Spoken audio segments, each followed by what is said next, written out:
Nah, jadi saya sudah ada di perbatasan antara Desa Cibingbin dengan Desa Sorongan. Karena kami mau ke Kampung Batu Payung Desa Sorongan, jadi kami harus melewati akses yang menjadi akses utama bagi masyarakat untuk keluar masuk desa. Salah satunya seperti anak-anak ini yang ingin bersekolah, maupun di sini termasuk pasien yang sedang sakit, mereka harus melewati jalan ini.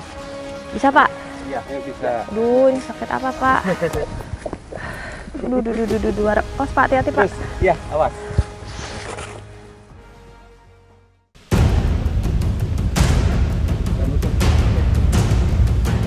Selama puluhan tahun, warga Batu Payung hanya mengandalkan rakit bambu untuk menyeberang karena tak ada jembatan yang memadai. Jadi, kebiasaan anak-anak untuk pergi sekolah, mereka harus melepas sepatu dulu karena memang beban rakit ini tidak bisa menampung banyak anak, makanya di sini basah, bahkan sepatu saya pun hampir kebasahan.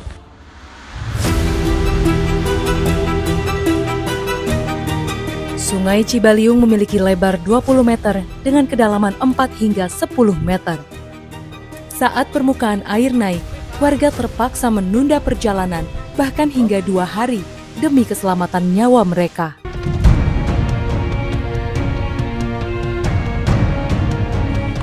Inilah satu-satunya cara untuk menuju sekolah. Setiap hari mereka harus melalui rintangan hanya untuk belajar dan meraih cita-cita.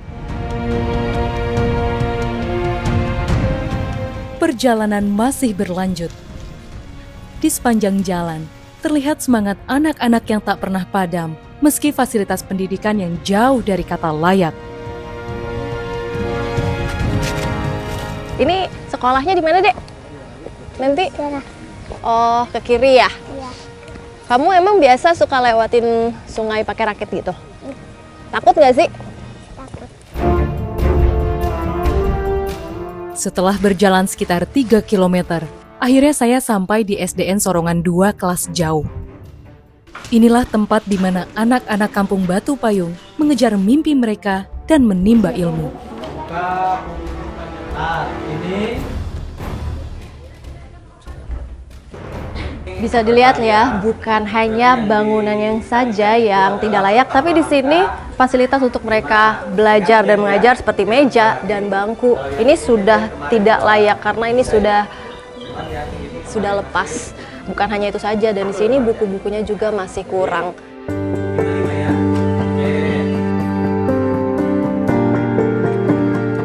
Di ruangan sederhana inilah proses belajar mengajar berlangsung setiap hari. Ironisnya, dari kelas 1 hingga kelas 6 SD, semuanya belajar di ruangan yang sama dalam waktu bersamaan. Ikutin kakak ya, G-U-G-U, L-U-R-U. Guru. Oke. Sebenarnya kalau misalnya fokus gitu satu-satu untuk mengajarkan di setiap lini kelas masing-masing, ini mungkin anak-anak ini bisa cepat fokus dan bahkan bisa lebih pintar. Karena tadi saya coba beberapa kata dan ternyata ini juga cepat masuk ataupun cepat tangkap terkait dengan pelajaran. Lebih miris lagi, hanya ada satu guru yang mengajar seluruh murid di sekolah ini. Satu orang yang memikul tanggung jawab begitu besar. kita kesulitannya di papan tulis. Ya, papan tulis di sini kan cuman ada 2 nih untuk 6 kelas atau dari karena di sini itu kan ada 6 rombel nih dari kelas 1 sampai dengan kelas 6. Tapi saya berusaha mensiasatinya, saya membuat satu LKPD berbeda kelas. Itu adalah salah satu jalan keluarnya untuk kita melaksanakan proses belajar dan mengajar. Memang ini yang jadi perhatian khususnya bagi Dinas Pendidikan ataupun Kementerian Kebudayaan juga dan pemerintah lainnya yang memang harus turun tangan untuk datang ke pelosok-pelosok seperti di Desa Sorongan ini.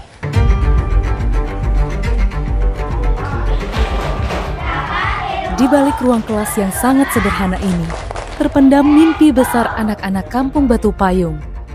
Mereka seharusnya mendapatkan kesempatan yang sama, layaknya anak-anak di tempat lain.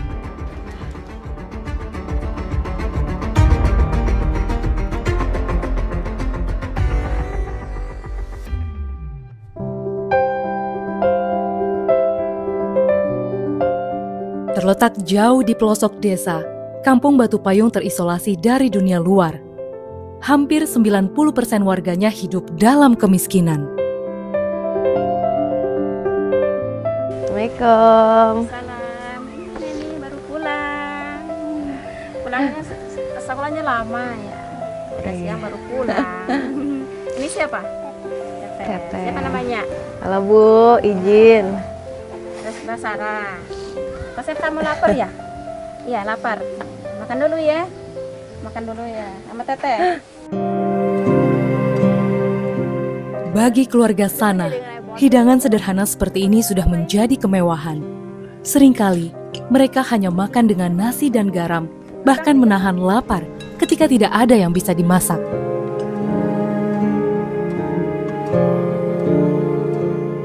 Salah satu faktor untuk meningkatkan tumbuh kembang anak dilihat dari kebutuhan gizinya. Sayangnya karena ibu di sini masih kurang mampu, untuk asupan gizinya itu masih kurang karena kadang-kadang makan, kadang-kadang enggak ya Bu ya. Iya. Nah, sebenarnya pemerintah sudah memberikan program makan bergizi gratis. Namun sayangnya program tersebut tidak sampai ke pelosok desa. Dengan hidangan sederhana, Neni hanya bisa bersyukur. Bagi gadis kecil ini, bisa makan dan bersekolah saja sudah merupakan hal yang luar biasa.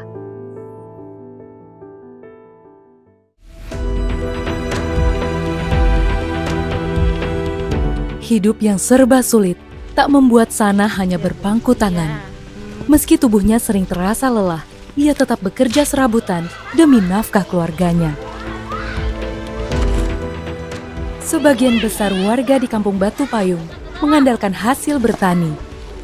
Namun penghasilan mereka tak pernah cukup untuk memenuhi kebutuhan sehari-hari. Saat ada pesanan pasir, Sanah dan ibu-ibu lainnya akan bekerja keras mengambil pasir di pinggir Sungai Cibaliung. Ibu ini sekali ngambil pasir dapat berapa Bu? Ini 2000. 2.000 aja? Iya. Satu ember? Satu ember. Terus berapa kali Ibu ngambil pasir? Seharinya 10, 20. Dapat uangnya tuh buat makan, beli beras, buat jajan anak, ke ngaji, ke sekolah. Kalau nggak kerja itu gimana jajannya Bu? Kadang semalam nggak bisa tidur, sedih nangis terus, mikirinnya keluar, mikirin anak. Mau jajan ke sekolah nangis gitu Bu. Mau ngaji, mau jajan nangis tuh, minta uang ke ibu, nggak dapat. Bapaknya nggak punya, ibunya nggak punya, anak nangis, ibunya nangis, terus mau makan sama telur, nggak punya uang, nggak kebeli. Dari pagi hingga sore, Sanah mengeruk pasir tanpa kenal lelah. Pekerjaan ini bukan hanya melelahkan, tetapi juga penuh resiko. Saat hujan di hulu, air sungai bisa naik dan menerjang yang ada di lintasannya.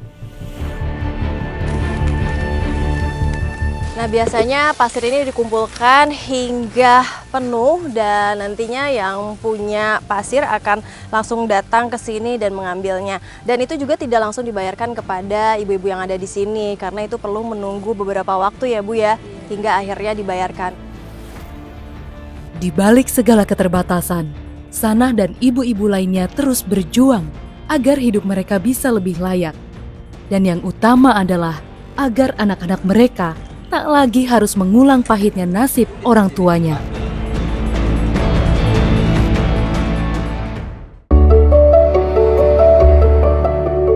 Jadi ambil bukunya dulu nih.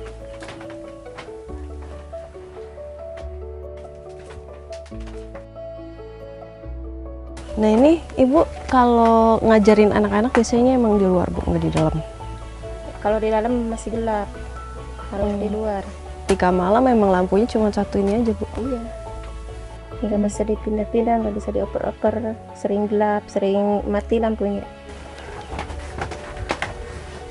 Ini apa? Kamar? Kamar, ya kamar. Ini sebenarnya adalah kamar, tapi nyatanya biasanya kalau di kamar-kamar itu pada umumnya ada kasur, tapi ini hanya beralaskan bambu saja. Ini sebenarnya kalau dilihat miris sekali ya menjadi ibu, apalagi punya anak yang banyak dan ada Neni juga yang kecil, yang masih kecil.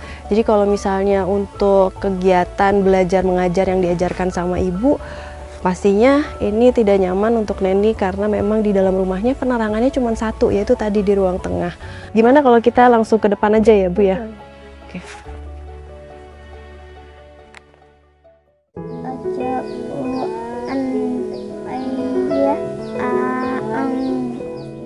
Neni kini berusia 9 tahun dan duduk di kelas 4 sekolah dasar.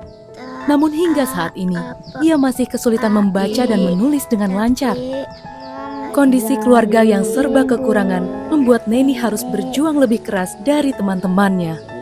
Selain itu, minimnya penerangan membuat Neni hanya bisa mengandalkan sinar matahari untuk belajar. Coba Neni, ini dibaca. Saya baca.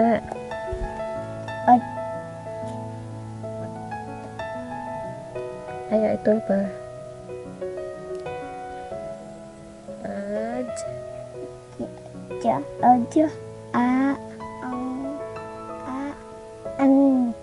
Ya, baca. Jadi? Jangan. Nah, ini sebenarnya kalau dilihat dan didengarkan ada perbedaan terkait dengan penyebutan abjad. Jadi kalau di sini gimana Bu? Jangan tuh sebutannya gimana Bu? Coba. Gimana? Jangan. Penyebutannya per abjadnya. Kalau ngajarin per huruf. Ini aja, an, jangan. J itu gimana Bu? Coba ulang. J itu gitu ya. Terus? Aja, an, jangan. Oke. Kalau B tadi gimana Bu? Up gitu. Nah ini suatu fakta ya yang memang mungkin bukan hanya di Desa Sorongan saja, bagi daerah-daerah lain juga mungkin cara belajar mengajarnya juga pasti ada perbedaan. Namun yang penting konotasinya sama. Kayu, kayak yang lain Sar'an, sang ayah yang seringkali meluangkan waktu untuk menemani Neni saat belajar. Tapi ia tak benar-benar memahami isi buku yang mereka baca. Pasalnya Sar'an tak sempat menyelesaikan sekolah dasarnya. Sementara Sanah hanya lulus sekolah dasar. Walau terbatas, keduanya tetap berusaha membimbing Neni untuk belajar. Jadi banyak sekali warga di sini yang memang masyarakat tidak mampu, bahkan jangankan untuk menyelesaikan sekolah, bahkan ibu aja di sini selesai sekolahnya hanya pada kelas 3 SD, sehingga banyak yang memilih untuk melakukan pernikahan dini. Di sini ibu menikah pada usia berapa Bu waktu itu? 14 tahun. Usia 14 tahun. Jadi gimana mereka mau mengajarkan anak-anak mereka untuk bisa kalistung atau baca, tulis dan hitung kalau saja di sini rata-rata orang tuanya saja hanya lulusan SD. Hingga saat ini, Sanah tak pernah berhenti memikirkan nasib masa depan anak-anaknya. Dari keempat buah hatinya, hanya Neni yang masih bisa bersekolah. Sementara ketiga kakaknya terpaksa putus sekolah setelah lulus SD. Ya, aku cuman bisa ngedoain sama anak. Mudah-mudahan anak bisa ngaji, bisa sekolah, nggak boleh kayak ibu, nak. Ibu udah ngerasain utuh anak kayak gini, sengsara, ribu, nggak bisa apa-apa, nggak punya apa-apa. Di balik perjuangan Neni untuk terus bersekolah, sang ayah yang kini berusia 50 tahun hanya bisa pasrah menghadapi kenyataan hidup. Bekerja sebagai buruh serabutan membuatnya tak pernah memiliki penghasilan yang pasti.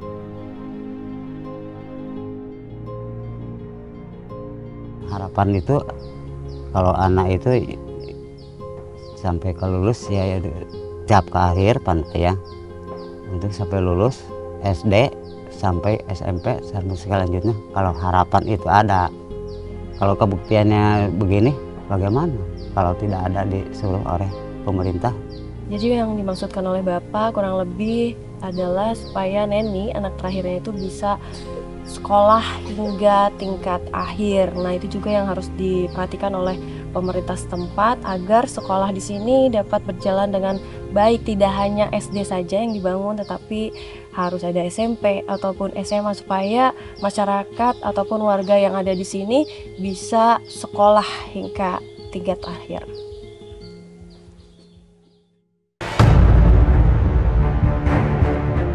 Hidup dalam kemiskinan yang turun-menurun membuat warga Kampung Batu Payung harus berjuang keras untuk bertahan hidup.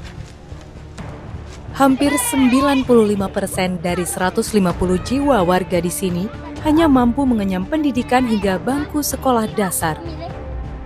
Keterbatasan pilihan membuat sebagian besar warga akhirnya memutuskan untuk menikah di usia muda. Fenomena ini bukan lagi hal yang mengejutkan, melainkan tradisi yang diwariskan turun-menurun seakan menjadi jalan satu-satunya untuk memulai kehidupan baru. Ibu dulu nikahnya usia berapa? Usia 12 tahun dulu. Wah, 12 tahun. Iya. Nah, kalau teteh ini usia berapa? 14. 14. Ibu? 11 tahun. Ini kalau misalnya usia 12 tahun itu sampai 14 tahun itu biasanya SD kelas 6 sama SMP kelas 2. Bisa dibayangin kalau di sini warganya rata-rata ini udah nikah di usia tersebut. Di kampung ini, kemiskinan dan pernikahan usia muda telah menjadi lingkaran yang sulit terputus. Seperti Ija dan Arsinah, keduanya menikah di usia yang sangat belia. Alhasil tidak banyak pilihan pekerjaan yang bisa dilakukan. Kini mereka hanya bisa bekerja serabutan.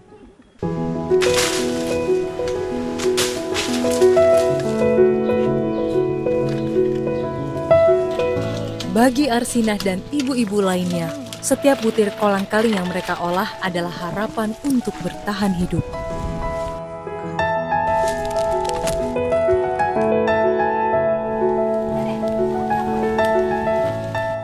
Dari tangan-tangan ibu yang tak kenal lelah ini, terpancar cinta demi memastikan anak-anak mereka bisa makan dan memiliki masa depan yang lebih baik.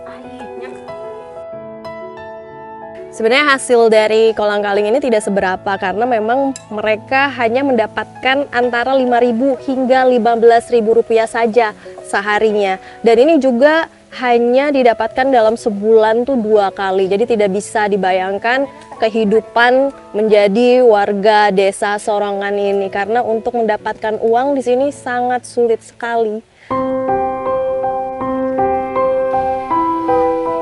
Meski penghasilan tak seberapa, bagi Arsinah dan ibu-ibu lainnya, pekerjaan ini menjadi penopang perekonomian keluarga di tengah sulitnya mencari pekerjaan di kampung yang terpencil ini. Alasannya kenapa Bu dulu memilih untuk nikah muda? Ya alasannya karena orang tua saya nggak punya.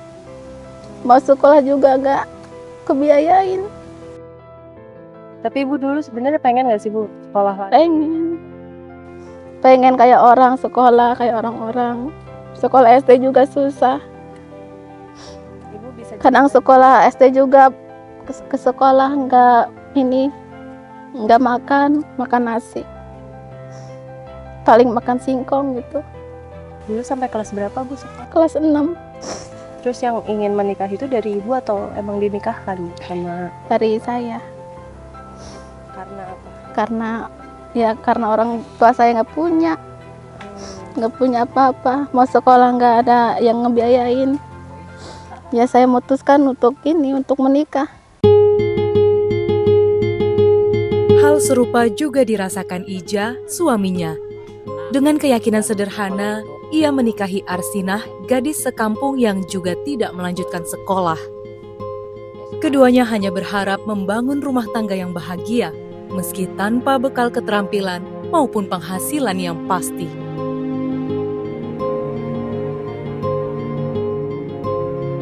Sekarang kan pemerintah sebenarnya ada menyiapkan harus yang sekolah itu bisa ikut paket Pak. Misalnya sekolah SD, ada paket A, B, C gitu, bahkan sampai tingkat LTA atau SMA. Mau ya, keluar sekolah.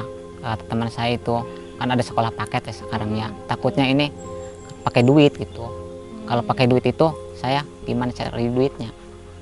Kan nggak punya. Katanya harus ada uang 1.500.000 saya dapat uang dari mana? Mau makan juga susah.